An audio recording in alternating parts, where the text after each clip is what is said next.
राजस्थान सरकार में कैबिनेट मंत्री एवं झूटवाड़ा विधायक कर्नल राज्यवर्धन राठौड़ ने पत्रकार वार्ता में कांग्रेस के एजेंडों का खुलासा करते हुए उनसे स्पष्टीकरण की मांग की है।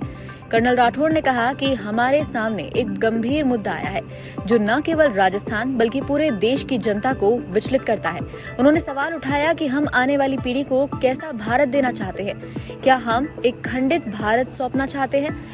उन्होंने कहा कि एक राजनीतिक पार्टी का मुख्य उद्देश्य सत्ता में आना रह गया है और यदि सत्ता के लिए खंडित भारत भी बनाना पड़े तो वह मंजूर है। हाल ही में जम्मू कश्मीर विधानसभा में धारा 370 को पुनः लागू करने की जो कोशिश की गई, उसमें कांग्रेस और इंडिया अलायंस सबसे आगे था, जो इस पार्टी की भारत को विभाजित करने की सोच को दर्शाता है। उन्होंने कहा कि धारा 370 हटने के बाद कश्मीर में दलितों, महिलाओं को अधिकार मिले हैं। उन्होंने पूछा, क्या कांग्रेस इन अधिकारों को वापस लेना चाहती है। कर्नल राठौड़ ने कहा कि धारा 370 हटने के बाद से कश्मीर में शांति आई है, पत्थरबाजी समाप्त हो गई और पर्यटन में बढ़ोतरी हुई। यह प्रधानमंत्री श्री नरेंद्र मोदी और गृह मंत्री अमित शाह के नेतृत्व में संभव हुआ है। धारा 370 वापस लाने की जो कोशिश करी गई, उसके अंदर इंडिया अलायंस कांग्रेस के नेतृत्व में सबसे आगे था। इस इंडिया अलायंस का और कांग्रेस की जो मानसिकता है वो बार बार उजागर हुई है भारत को खंडित करने की। धारा 370 वापस लाने की जो ये नाकामयाब कोशिश की गई है, ये उसी श्रृंखला में एक और कदम है। आखिर राजनीतिक भाषा के अंदर युवराज किसे कहा जाता है, ये आप और हम अच्छी तरह से जानते हैं।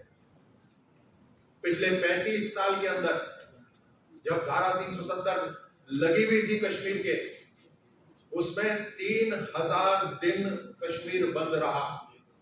यानी 35 साल के अंदर 8 साल कश्मीर बंद रहा। लेकिन पिछले 5 साल के अंदर धारा 370 हटने के बाद 8 घंटे भी कश्मीर बंद नहीं रहा। पत्थरबाजी बिल्कुल बंद हो गई।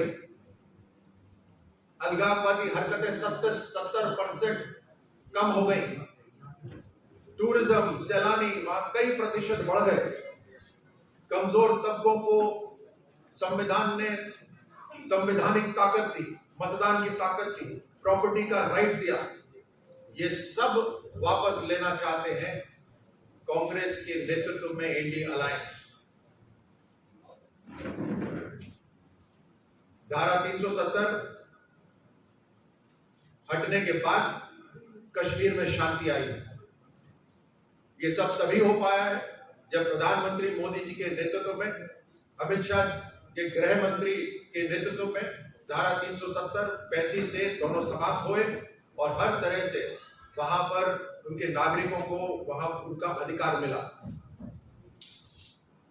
मैं राजस्थान और देश के नागरिकों को स्पष्ट रूप से बता देना चाहता हूं कि इन्होंने जम्मू कश्मीर विधानसभा के अंदर धारा 370 वापस लाने का रेजोल्यूशन पास तो करा है, जिसे इंडिया अलायंस के नेतृत्व में कांग्रेस ने पूरा समर्थन दिया है।